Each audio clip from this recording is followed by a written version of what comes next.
వైష్ణవి చనిపోయి నాకు దగ్గర ఇప్పుడు 20 రోజులు కావస్తుంది.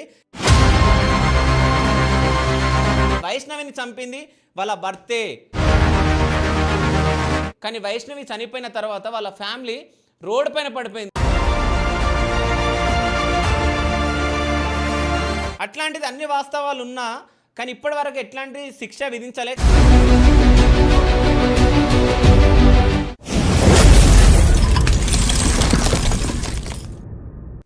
Hi, welcome to Shiva studios. నేను మీ శివ చౌదరి. సో మీ అందరికీ తెలుసు వైష్ణవి చనిపోయి నాకు దగ్గర ఇప్పుడు 20 రోజులు కావస్తుంది. కానీ ఇప్పటి వరకు వైష్ణవికి న్యాయం జరిగిందా అంటే జరగలేదని మనం మాట్లాడుకోవాలి. ఇంతమంది సోషల్ మీడియాలో మాట్లాడుతున్నా, వాళ్ళ అన్నలు అంతగానం పోరాటం చేస్తున్నా, వాళ్ళ సోషల్ మీడియాలో వాళ్ళు పెట్టుకుంటున్నా, అయినా కానీ ఇప్పటి వరకే వైష్ణవికి అసలు న్యాయం జరగలే. అంటే వాస్తవాలన్నీ తెలుసు. అంటే వైష్ణవిని చంపింది వాళ్ళ భర్తే, దానికి సహకరించింది వాళ్ళ అన్నలు, వాళ్ళ అమ్మ అని చెప్పేసి వాస్తవాలు తెలిసినా, అంటే వాస్తవాలు ఉన్నా, అంటే నిజాలు ఉన్నా నిజాలను దాచిపెట్టడానికా మరి ఏమో తెలియదు. కానీ ఇప్పటి వరకే ఆయన పైన అంటే ఎట్లాంటి శిక్ష విధించలే. అంటే జైల్లో పెట్టి ఆయనకు తిండి పెట్టి సో ఆయన బ్రతుకుతున్నాడు.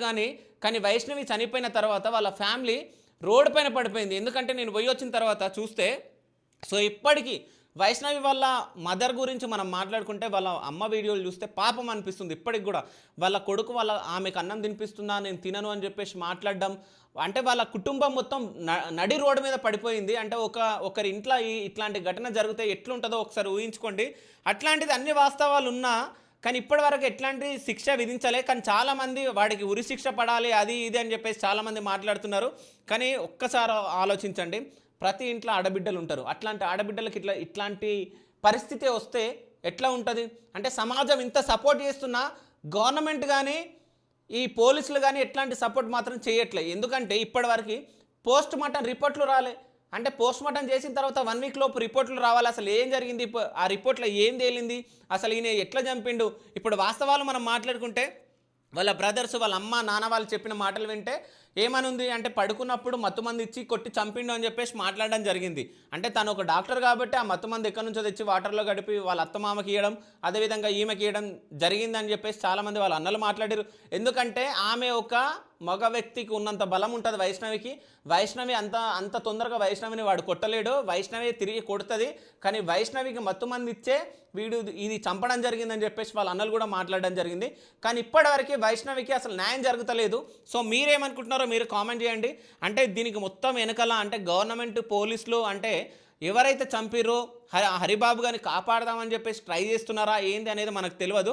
ఒక్కసారి వాళ్ళ అన్నతో మాట్లాడదాం. అంటే వాళ్ళకి ఏమైనా పోస్ట్ మార్టం రిపోర్ట్స్ వచ్చినాయా, అంటే పోలీసుల దగ్గర నుంచి ఏమైనా కాల్స్ వచ్చినాయా, గవర్నమెంట్ ఏమన్నా హెల్ప్ చేస్తా అని చెప్పి మాట్లాడిందా లేదా అనేది ఒక్కసారి వాళ్ళ అన్నతో మనం కాల్ మాట్లాడి మనం తెలుసుకుందాం.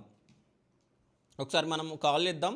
సో సాగర్, మీ అందరికీ తెలుసు మినీ స్టార్స్ సాగర్ అని చెప్పేసి యూట్యూబ్ ఛానల్ ఉంది. అంటే నాకు కరెక్ట్ నేమ్ తెలియదు, నాకు వచ్చింది నేను చెప్పడం జరుగుతుంది. సో ఒక్కసారి సాగర్కి ఫోన్ చేద్దాం. ఎందుకంటే సాగర్ తోటి ఆమె క్లోజ్ ఎక్కువ ఉంటుండే అని చెప్పేసి మాట్లాడడం జరిగింది. ఆ రోజు మన వీడియోలో కూడా సాగర్ ఎక్కువ మాట్లాడడం జరిగింది. ఒక్కసారి సాగర్తో మనం మాట్లాడదాం. అసలు వైష్ణవికి న్యాయం జరుగుతుందా జరగదా అనేది అందరికీ క్వశ్చన్ మార్క్గానే మిగిలిపోయింది కాబట్టి ఒకసారి మనం మాట్లాడదాం.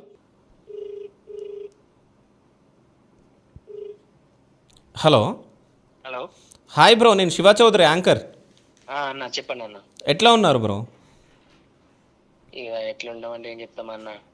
అదే అంటే నేను కూడా అడగొద్దు, బట్ మళ్ళీ ఇక మనం ఫోన్ చేసినప్పుడు మాట్లాడాలి కాబట్టి మాట్లాడినా బ్రో, సారీ. అంటే ఇప్పుడు అసలు వైష్ణవికి న్యాయం జరుగుతుందా జరగదా అని చెప్పేసి అందరికి క్వశ్చన్ మార్క్ ఉంది. మీకు కూడా అదే క్వశ్చన్ మార్క్ ఉందా? అసలు న్యాయం జరుగుతుందా అని చెప్పేసి మీరు అనుకుంటున్నారా? నాకైతే అన్న న్యాయం జరుగుతుంది అని అనిపిస్తలేదు. ఓకే. ఎందుకంటే న్యాయం జరిగేది ఉంటే ఈ టైంలో ఎంట్రీ చేసేస్తుండే న్యాయం ఆల్రెడీ. వాడిని తీసుకుపోయి వాడిని జైలు ఉంచుడు, వాడికి తిండి పెట్టుడు, అసలు ఇదంతా దండుగా అసలు. ఓకే. ఎందుకంటే మా చెల్లె ఇన్సిడెంట్ జరిగినాక తర్వాత నుంచి ఒక 15 దాకా వచ్చినాయి అన్న మర్డర్లు. అవును అవును. మొత్తం నరుకుడు, చంపుడు, నరికేసుకుంటా ఫ్రిడ్జ్ లో పెట్టుడు, అదంతా చూస్తే ఎంత భయం అవుతుందంటే రాను ఇది మన దేశంలో ఆడపిల్లల సంఖ్య తగ్గిపోతుంది అనిపిస్తుంది నాకైతే. మళ్ళీ ఇంకొకటి అదొకటి, ఇప్పుడు హరిబాబు గారిని మంచిగా జైలు పెట్టి మేపుతున్నారు కదా అన్న. ఇప్పుడు శత్రువులు ఉంటారు ఫ్రెండ్స్ లా, వాళ్ళ దాంట్లో కూడా ఏం జరుగుతుంది అంటే, అరే నువ్వు పోరా ఆడంటే పగ వాడిని చంపేసాయి, నేను బెయిల్ మీద తీసుకొస్తా అనే థాట్లు చాలా మందిలో వెలుగుతాయి, ఉమ్, చాలా మైండ్లో కూడా వెలుగుతాయి ఇవి. ఇలాంటి రాకుండా ఉండాలంటే ఖచ్చితంగా మనకి తొందరగా శిక్ష పడితే బాగుంటుండే అని అనిపిస్తుంది, కానీ ఆ శిక్ష కోసం పోరాడుతున్నాం కానీ ఇంకా ఏం జరుగుతలేదు అన్న. అయితే ఇంకొకటి అంటే ఈయన అసలు హరిబాబు ఏమేం మాట్లాడిండు లోపట అవన్నీ అసలు నిజాలు బయటికి రాకుండా ఈ పోలీసులు ఏమన్నా హెల్ప్ చేస్తారు అని అనుకుంటున్నారా మీరు? మాకైతే అట్లేమో అనిపిస్తలేవు కానీ వాని మాటలు అయితే బయటకే దస్తలేవు. ఓకే. వాడు క్లారిటీగా ఏమంటారంటే, ఏ విధంగా ఎంపినావు, దేనికి ఎంపినావు అనే మాటలు ఉంటాయి కదన్న, ఆ, అవి కూడా మాకు పర్టికులర్ క్లారిటీగా తెలుస్తలేవు. ఓకే. అది కూడా తెలియాలి. అంటే ఆల్మోస్ట్ నాకు తెలిసినంత వరకు అయితే ఆడ చెప్పింది అది ఒకటి, ఉమ్, కట్నం కోసం చంపేసిన, మా అమ్మ వాళ్ళు చంపేయమన్నారు అని చెప్పిండంట. అది మాకు బయటకు వచ్చింది, అది ఒకటే బయటకు వచ్చింది. ఓకే. రాను బయటకు వస్తే ఏమో, బట్ అది వచ్చేది తొందరగా వస్తే బాగుంటుండే అని అనిపిస్తుంది. అంటే ఈ పోస్ట్ మార్టం రిపోర్ట్లు ఏమన్నా వచ్చినాయా బ్రో? అంటే ఈ అందులో తెలిసిపోతుంది కదా, అంటే ఈయన మత్తు మంది ఇచ్చి చంపిండా లేకుంటే ఎట్లా చంపిండు అనేది. నేను ఈగర్లీ దాని గురించే వెయిట్ చేస్తున్నా, మా ఫ్యామిలీ మొత్తం ఉమ్, దాని గురించి వెయిట్ చేస్తున్నాం. ఎందుకంటే ఖచ్చితంగా వాళ్ళు నలుగురే చేశారని మా ఆలోచన. ఉమ్, ఎందుకంటే ఇప్పుడు పోస్ట్ మార్టం రిపోర్ట్ లో ఎవరు వచ్చారు, ఏమేమి దొరికిన చిన్న డిఎన్ఏ సాంపుల్స్ నుంచి కూడా చెక్ చేస్తారు కదా వాళ్ళు, అవును. ఎవరెవరు వచ్చారు, మరి ఒక్క నష్టం ఉందా, నలుగురు నష్టం ఉందా బయట పడుతుంది అని మేము చూస్తున్నాం. దాని గురించే గానీ వాళ్ళు ఇంకా మాకు పోస్ట్ మార్టం రిపోర్ట్ ఇంకా కాలేవు, ఇంకా టెస్టులు కాలేవు అని అంటారు. ఎవరిని అడిగినా దాదాపు ఒక 10 to 15 days లా వచ్చేస్తాయి అని అంటున్నారు, కానీ మరి ఇదెందుకు ఇంత లేట్ అవుతుందో అర్థమైతలేదు. అంటే అంటే పోలీసులో చేస్తున్న దర్యాప్తులో అంటే మీకు నమ్మకం ఉందా అంటున్నా? నమ్మకమా? ఆ, ఇన్ని రోజులు వాళ్ళు చేస్తామంటారు, చేస్తాం ఖచ్చితంగా శిక్ష చేస్తాము, న్యాయం జరుగుతుంది అంటారు, కానీ ఆ న్యాయం తొందరగా జరిగితే మాకేమనిపిస్తుంది, పోలీసుల మీద నమ్మకం ఉంటుండే అన్న. ఉమ్, అంటే మరి ఇన్ని రోజులు ఇప్పుడు దగ్గర మా చెల్లె అనిపోయి 22 రోజులు అవుతుంది, 22-23 రోజులు అవుతుంది, ఉమ్. అయినా ఏం కాలేదు. ఏం న్యాయం చేస్తారో ఏం అర్థమైతలేదు అన్న. అంటే సోషల్ మీడియాలో అంటే ఈ సమాజంలో ఉన్న వాళ్ళు చాలామంది మీ చెల్లెల కోసం పోరాటం చేస్తున్నారు, వీడియోలు చేస్తున్నారు, ఇవన్నీ చేస్తున్నారు, కానీ ఈ ప్రభుత్వానికి పోలీసులకు కనిపిస్తలేవా అనేది అందరు క్వశ్చన్ మార్క్. సో మీరేమంటారు దానిపైన? నాకు కూడా అదే అనిపించింది అన్న. ఉమ్, మరి వాళ్ళ ఇంట్లో సిచ్యువేషన్ జరిగితే ఇట్లనే ఉంటదా మరి? ఇప్పుడు మా ఇంట్లో సిచ్యువేషన్ జరిగింది కాబట్టి ఇట్లా చూస్తున్నారు, కానీ మరొకవేళ వాళ్ళ ఇంట్లో సిచ్యువేషన్ అట్లా జరిగితే ఇట్లనే ఊకుంటారా అనే థాట్స్ మా దాంట్లో వెలుగుతున్నాయి మా మైండ్ లా. ఉమ్, వీళ్ళు మంచి హరిబాబు గాని మంచి జైలు పెట్టి మంచిగా 3 పూటలు మేపుతున్నారు అన్న. ఉమ్, నిన్న ఒక ఆయన కామెంట్ చేసిండు, నేను 13 సార్లు జైలుకి పోయి వచ్చిన అన్న, ఉమ్, మంచిగా 3 పూటలు తిండి ఉంటది, మంచి టీ ఉంటది, ఆరామ్సో తినుకుంటూ ఉండొచ్చు, టీ చూసుకుంటూ వండొచ్చు అని అనుకుంటా కామెంట్ పెట్టిరు. అది చూస్తే బాగా అనిపించింది అసలు. ఆహా, అంటే ఆయన 13 సార్లు జైలుకి పోయి వచ్చిండంటనా? 13 సార్లు జైలుకి వచ్చిందంట ఒకతను. ఓకే. కామెంట్ పెట్టాడు ఒక వీడియోలో. ఓకే. నేను ఆ వీడియో అరే 13 సార్లు జైలుకి వచ్చిందంట, నేను నాకు మస్తు బాగా అనిపించింది. ఆహా, అట్లాంటప్పుడు వాడు అట్లాంటి కామెంట్ పెట్టినప్పుడు నీకు ఏమనిపించింది బ్రో? అంటే ఇట్లా ఇట్లా మాట్లాడుతుంటే ఇక మా చెల్లెలు కూడా న్యాయం జరుగుతుందా? ఈయననే 13 సార్లు జైలుకు వచ్చిన బ్రో అని అంటుండు కదా, ఆ, ఆయనకు అలవాటు అయిపోయింది. ఇక ఉమ్, ఇట్లా చేస్తే ఇట్లా పోవచ్చు, అట్లా ఇట్లా బయటకు వెళ్తానని ఏమి ఈయన మైండ్ లో వెలిగిపోయింది, ఈయనకు అలవాటు అయిపోయింది. అదే. అయితే ఇంకోటి బ్రో, అంటే మీ బ్రదర్ వాళ్ళు ఎవరో వీడియో పెట్టడం జరిగింది, అంటే ఎవరెవరో బయట సమాజం వచ్చి చాలామంది మీ ఇంటి దగ్గరకు వచ్చి మాట్లాడడం, అదేవిధంగా ఈ చెల్లెల సమాధి దగ్గరికి వెళ్ళి, వైష్ణవి చెల్లె సమాధి దగ్గరికి వెళ్ళి అందరూ ఏడుస్తూ ఉన్నారు. అంటే అందరికీ దుఃఖం వస్తుంది, కానీ అంటే న్యాయం జరుగుతుందా జరగదా అనేది ఒక భయం పట్టుకుంది అందరికీ. అవునవును బ్రో, ఇది మాత్రం పక్క నా మైండ్ లో, మా అందరి ఫ్యామిలీలో అదే ఉన్నది పక్క. ఇప్పుడు నిన్న రీసెంట్లీ ఏది లాక్డౌన్ ఇన్సిడెంట్ ఉన్నప్పుడు ఒక తండ్రి కొడుకులని చంపేసిర్రు పోలీసులే అంట. వాళ్ళకి ఇప్పుడు ఉరిశిక్ష ఖరారైంది. ఎన్ని సంవత్సరాలు లాక్డౌన్ అంటే 2019 దగ్గర 7-8 సంవత్సరాలకు వాళ్ళకు ఉరిశిక్ష పడ్డది. ఇదే నిర్ణయం తీసుకునేది వాళ్ళ తండ్రి కొడుకులను చంపేసినాక ఒక 15 days 20 days తీసుకుంటే ఏమైతుంది? వాళ్ళకు కూడా భయం ఉంటది కదా. ఓకే. ఇప్పుడు వాళ్ళ చూడు మంచిగా 7-8 సంవత్సరాల తర్వాత ఇప్పుడు శిక్ష వేసారు వాళ్ళకి. అవును. ఎంత 9 మందికో ఎంతను. అవునవును, 9 మంది పోలీసులకి ఉరిశిక్ష చేయడం జరిగింది, లాకప్ డెత్ అయినందుకు. అనిపించింది ఈ విషయంలో కొంచెం హ్యాపీ అనిపించింది, అబ్బా ఉరిశిక్ష అయితే వేసిర్రు అని అనిపించింది. బట్ ఏంటంటే లేట్. అంటే ఈ లేట్ జరిగితే ఇంకోటి ఏంటంటే వేరే వాళ్ళు కూడా నేర్చుకుంటారు కదా, అంటే ఈయన జైల్లో పోయి ఉండి మేము కూడా చేయొచ్చు అన్నట్టు. అది ఇప్పుడు ఈ ఇన్సిడెంట్ జరిగినాక వెంటనే పోలీసులైనా మంచిదే, బయట వాళ్ళైనా మంచిదే, చట్టం అందరికి ఒకటి న్యాయం ఇస్తుంది.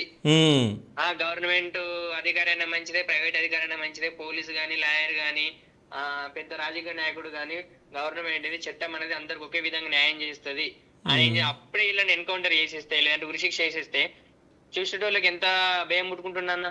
అదే అంటే ఇప్పుడు ఇన్ని సంవత్సరాలకైనా కానీ వాళ్ళకు ఉరిశిక్ష పడ్డది కాబట్టి, సో రేపు పొద్దున మా చెల్లెలకు కూడా ఎన్ని సంవత్సరాలు అయినా కానీ న్యాయం జరుగుతుంది అని చెప్పేసి నమ్ముతున్నావాను? నమ్ముతున్నా, బట్ నాకు ఈ విషయం తీసినాక నమ్మకం పెరిగిందన్న. ఓకే, అంటే ఎన్ని సంవత్సరాలకైనా కానీ మా చెల్లెలకి న్యాయం జరుగుతుంది అని అనుకుంటున్నావు? సంవత్సరాలు కావద్దని అనుకుంటున్నా, న్యాయం జరుగుతుంది అని అనిపిస్తుంది ఈ విషయం మీదకించాలి. ఓకే, సంవత్సరాలు అనేది కావద్దు, ఒక 1 month. ఇప్పుడు మా చెల్లె 17 date కి చనిపోయింది కదా, ఆ 17 date లోపే వీడిని మరణ వార్త వినబడితే మీ మస్తు హ్యాపీ అన్న. నేనే కాదు, నాతో పాటు 2 తెలుగు రాష్ట్రాలు, అలాగే మన తెలుగు అర్థం కాని వేరే రాష్ట్రాలు కూడా ఉన్నాయి కదా, అవునవునవును, భాషలు పెడుతున్నారు, వాళ్ళు కూడా హ్యాపీగా ఫీల్ అవుతారు. అంటే మీ చెల్లెల కోసం మీరు చివరి వరకు పోరాటం చేస్తామని చెప్పేసి అయితే చెప్తున్నారు. పోరాడతాం ఇలా, ఇందులో మాత్రం తగ్గేది లేదన్న. ఓకే, సో ఫైనల్గా అంటే మీ చెల్లెల కోసం గవర్నమెంట్కు లేదా ముఖ్యమంత్రి రేవంత్ రెడ్డి గారికి నువ్వేమన్నా విజ్ఞప్తి చేద్దాం అనుకుంటున్నావా, ఏమన్నా చెప్పాలనుకుంటున్నావా? చాలా సార్లు అనుకుంటున్నా, ఎందుకంటే మా ఇంటికి చాలా చాలా రాజకీయ నాయకులు వస్తున్నారు, పెద్ద పెద్ద స్థాయిలో ఉన్న వాళ్ళు వస్తున్నారు, పంచుకుంటే మాకు హామీ ఇస్తున్నారు, ఏంటంటే మీకు న్యాయం జరుగుతుంది, ఖచ్చితంగా న్యాయం జరుగుతుంది అంటారు. కానీ పర్టికులర్ హరిబాబు అనే వానికి ఉరిశిక్ష ఖచ్చితంగా పడుతుంది అని అయితే హామీ ఇస్తలేరు. ఓకే, ఇది ఒక్క హామీ, మనం ఖచ్చితంగా ఉరిశిక్ష చేద్దాం, మీ ఇంటి ఆడపిల్ల మా ఇంటి ఆడపిల్ల అనుకొని మనం ఖచ్చితంగా ఉరిశిక్ష చేద్దామమ్మా, చూస్తామమ్మా అనే హోప్స్ మాకు ఇచ్చారు అనుకో మంచిగా ఉంటుండే. బట్ ఎవ్వరు ఆ మాట అంటలేరు, వస్తున్నారు, చూస్తున్నారు, ఏమంటున్నారు, న్యాయం జరుగుతుందమ్మా అని అంటున్నారు, అంతే. ఓకే, సో వైష్ణవి వాళ్ళ అమ్మ ఎట్లుంది బ్రో? అంటే అన్నం తింటలేదు, ఏం తింటలేదు కదా, సో ఎట్లున్నాయి మీ ఇంటికాడ పరిస్థితులు? చెప్పరాదు బ్రో, ఇక ఆమె దీనస్థితి చూస్తే ఒక్కొక్కటి ఇక రోజు ఇంకా ఆమె సరే రోజులు పెరుగుతున్న కొద్ది మర్చిపోతుందేమో అనే థాట్ మాలో ఉండే, మర్చిపోతుందిలే అనుకున్నా, కానీ రోజుకు తన ఆవేదన, తన రోదన ఇంకెక్కువైపోతుంది. ఓకే, మాకే మా చెల్లె వీడియోస్ గాని అవి ఇవి చూసిన కొద్ది మాకే పిచ్చిలెత్తుంది. సొంత తల్లి 9 నెలలు మోసి కన్నా తల్లికి ఎంత ఉంటదన్న. అదే కాదు బ్రో, అంటే మాకు అంటే వైష్ణవి ఫస్ట్ వీడియోలు చూడకపోతుంటాం, కానీ ఇప్పుడు ఈ వీడియోలు వస్తూ ఉంటే ఆ హరిబాబు గారి తోటి ఉన్న వీడియోలు చూస్తూ ఉంటే అసలు మాకు అసలు ఇంతగానం ఎట్లా నటించిండు వాడు అన్నట్టు అనిపిస్తుంది. ఎందుకంటే బర్త్డేకి కూడా ఒక గిఫ్ట్ ఇవ్వడం జరిగింది, ఆ గిఫ్ట్ చూసినా కానీ అసలు ఇంతగానం ఎట్లా నటించిండు వాడు, అంటే ఎక్కువ మాట్లాడాడు, ఏం మాట్లాడాడు. మీరు ఎక్కడో ఫంక్షన్ చేసుకున్నప్పుడు కూడా బండి మీద పోయేటప్పుడు మా చెల్లెని బాగా తీసుకెళ్ళి బావా అని చెప్పేసి పిలవడం జరిగింది, మీరు బావా అని. మేము పెద్దలకు రెస్పెక్ట్ మంచిగా ఇస్తామన్న మా ఫ్యామిలీలో. ఈయన మా చెల్లెని మంచిగా తీసుకోవాలని తాటితోటి ఏం మాట అనకుండా బావ నోరార పిలిచిన ఆయనని. ఎట్లా అంటాడు మరి, మా గిట్ల వేస్తాను మేము అసలు కూడా కలలు కానీ. బట్ ఏంటంటే వీడు ఖచ్చితంగా ప్లాన్స్ వేసుకున్నాడు, ప్లాన్స్ వేసుకుంటూనే ఉన్నాడు, కానీ అది మాకు బయట వాళ్ళే. ఓకే, అయితే ఇంకో విషయం, నేను మీ ఛానల్లో చూసినుంటా అనమాట, అంటే ఉరిశిక్ష పడ్డది అన్నట్టు నువ్వు పెట్టంగానే నేను షాక్ అయినా, అరే నిజంగా శిక్ష పడ్డదా అని చెప్పేసి, అంటే పోస్ట్ మార్టం రిపోర్ట్స్ ఏమైనా వచ్చినాయా అని చెప్పేసి నేనే షాక్ అయినా. హరిబాబు ఉరిశిక్ష పడ్డది నిజం అబద్ధం అనేదా? అవునవును, చాలా మంది ఏంది రూమర్ క్రియేట్ చేస్తున్నారు బ్రో. నేను కూడా ఒక షార్ట్ చూసిన. ఓకే, ఆ షార్ట్ కు దగ్గర 20K లైక్స్, ఒకదానికి ఇంకొక దానికి 100K దాకా లైక్స్ ఉన్నాయి. కిన్ని లైక్స్ కొట్టినట్టు ఇది నిజమే కావచ్చా నేను కూడా అనుకున్నా. ఆ కామెంట్స్ కూడా చెక్ చేసిన, చేస్తే కర్మ ఎవరిని వదలదు అది ఇది అనుకుంటా పెట్టిరు. నేను కొన్ని చూస్తే అబ్బా నిజమా అని అనుకున్నా. తర్వాత డేట్ చూస్తాం కదా, ఇది పెట్టి ఎన్ని రోజులు పెట్టింది, 2 రోజులు చూసేసరికి 6 days ఇట్లా 1 week నడుతుంది. ఇదంతా బట్టి నాకేమనిపించింది అంటే, ఇట్లా రూమర్స్ ఎందుకు క్రియేట్ చేయాలి? ఎందుకంటే వాని మరణ వార్త కోసం, మన ఉరిశిక్ష కోసం ఒక వేలాది 2 తెలుగు రాష్ట్రాలు వెయిట్ చేస్తున్నాయి బ్రో కదా. అయితే ఇంకో విషయం ఏంటంటే, ఇప్పుడైతే ఎవరైతే ఆయనకు సపోర్ట్ చేస్తున్నారో అడ్వకేట్లు, పోలీసులు, వాళ్ళకి సంబంధించిన వాళ్ళు, వాళ్ళ బంధువులు అన్నట్టు కొన్ని బయటకు వచ్చినాయి, అవి నిజమేనా? ఏమో బ్రో, అది ఆ విషయం ఇంకా నా దగ్గరికి అయితే రాలేదు. అది ఓకే, ఆ విషయం సపోర్ట్ చేస్తున్నారా అంటే సపోర్ట్ చేస్తున్నట్టు, అంటే వాళ్ళ బంధువులు ఎవరు అన్నట్టు అన్నారు అడ్వకేట్లు వాళ్ళు. ఇంకా నా దగ్గరికి అయితే ఆ విషయం రాలేదు బ్రో. ఓకే, అంటే ఇప్పటి వరకు ఏమన్నా మీ చెల్లెలు చనిపోయిన తర్వాత హరిబాబు ఎట్లున్నాడు, అసలు హరిబాబుకి ఎట్లాంటి ట్రీట్మెంట్ అందిస్తున్నారు లోపట, సో అంటే వాడిని ఏమైనా కొడుతున్నారా అనేటివి ఏమైనా బయటకు వచ్చినాయా? వాడు మా చెల్లెని చంపినాక ఒక 3-4 days కి వాడు హాస్పిటల్ పాలయ్యిండు, అవస్థ పాలయ్యిండు అనుకుంటే హాస్పిటల్ దింపిర్రు. బట్ అప్పటి నుండి ఇప్పటికి 15 days దాకా అవుతుంది. అప్పటి నుంచి వాడు ఆచూకి తెలియదు, వాడు వాడితే తెలియదు. వాడు జైల్లో ఉన్నాడని విషయం తెలుసు కానీ ఆ జైల్లో ఎట్లున్నాడు మరి, ఆ జైల్లో మనకి తిండి పెడుతుర్రా మరి లేదంటే మనకి ఇబ్బందులు పెడుతున్నారు అనేది తెలుస్తలేదు మాకు. కాదు, అసలు జైల్లో ఉన్నట్టన్నా మీకు అసలు ఇన్ఫర్మేషన్ ఉందా? జైల్లో ఉన్నాడో లేకుంటే ఎక్కడ ఉన్నాడో? సార్ ఎస్ఐ వాళ్ళు కూడా వాళ్ళు వచ్చిర్రు, ఎక్కడ ఉన్నారంటే జైల్లోనే ఉన్నాడు అనుకుంటే చెప్పిర్రు. ఓకే, అదే లాస్ట్ మాట ఇక మాకు. ఓకే, అంటే మళ్ళీ ఏమైనా ఎంక్వైరీలు అవి ఇవి ఏమైనా వచ్చి చేస్తున్నారా పోలీసు వాళ్ళు? లేదన్న, మొన్న అయితే ఒక మేడం వచ్చిరట. నేను అప్పుడు మా నాన్నమ్మ చనిపోయిందని నేను అక్కడ ఉన్నా, ఆ విషయం గురించి నేను క్లారిటీ తెలుసుకోలేను. పోలీసులు వచ్చిర్రు అది ఇది తెలుసుకున్నారు అని చెప్పారు. బట్ అది దాని గురించి నేను ఇంకా అడగలేదు. ఓకే, అంటే మీ ఫ్యామిలీలోనే అంటే లైన్ గా మొత్తం ఇట్లాంటివి జరుగుతూ ఉన్నాయి. బ్రో, ఇది మాత్రం నాకు ఎందుకు బాగా భయం అనిపిస్తుంది అసలు. ఓకే, సో ఫైనల్గా మీ చెల్లెలకి న్యాయం జరగాలంటే సో అసలు ఏం చేస్తే బాగుంటుంది సమాజం కూడా అనేది నువ్వు ఏమైనా చెప్పాలనుకుంటున్నావా బ్రో? ఈ సమాజానికి చెప్పేది ఒక్కటే బ్రో, మా చెల్లెకి న్యాయం జరగాలి అంటే ఖచ్చితంగా మనకి ఉరి శిక్ష. దాంతో పాటు ఈ మా చెల్లె మరణంలో ఎవరెవరైతే పాల్పడ్డారో వాళ్ళందరికీ ఉరి శిక్ష పడాలని నేను మనస్ఫూర్తి కోరుకుంటున్నా. అట్లయితేనే మన సమాజం ముందుకెళ్తుంది కానీ తప్ప లేదంటే మన సమాజం ఒక్కొక్కరు వెనుక గుంజేసుకుంటూనే పోతుంది, ఒక్కొక్కరికి ఇక ఏంటి మర్డర్లు చేసుకుంటూనే పోతుంది బ్రో. అదే, సో సారీ బ్రో, అంటే నువ్వు బిజీగా ఉంటే నేను ఏమైనా డిస్టర్బ్ చేసినేమో, అంటే మీరు బాధలో ఉన్నారు అంటే మాట్లాడిపోయద్దు. బట్ మళ్ళీ నేను కాల్ చేసి ఒకసారి అడుగుదాము అసలు ఏమన్నా రిపోర్ట్స్ ఏమైనా పోస్ట్ మార్టం రిపోర్ట్స్ ఏమైనా వచ్చినాయా, ఏమైనా ఉరి శిక్ష పడే ఛాన్స్ ఉందా అనేది కనుక్కుందామని ఫోన్ చేసిన. So thank you bro. ఓకేనా? ఓకే ఓకే, చూస్తున్నారు కదా, అంటే వాళ్ళ అన్నదమ్ములకు కూడా వాళ్ళ ఫ్యామిలీకి కూడా న్యాయం జరుగుతుందా జరగదా అనేది టెన్షనే ఉంది.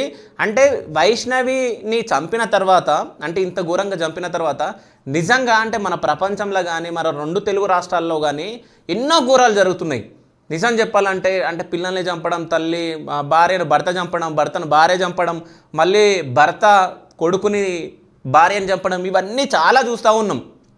సో అంటే ఇది ఒకళ్ళని చంపిన తర్వాత మనం జైలుకి వస్తాం అనేది అది ఒకటి పడ్డది తప్ప, అంటే అరే చంపితే మనని కూడా 2 రోజులలో చంపేస్తారు, గంటలో చంపేస్తారు, ఇట్లాంటి శిక్షలు ఉంటాయని మాత్రం ఎవరికి ఆ భయం లేకుండా పోయింది. ఎందుకంటే మన చట్టాలు అట్లున్నాయి కాబట్టి చట్టాలని మనం సవరిస్తే సో మళ్ళీ మళ్ళీ జరగకుండా ఉంటాయని చెప్పేసి నేను అనుకుంటున్నా.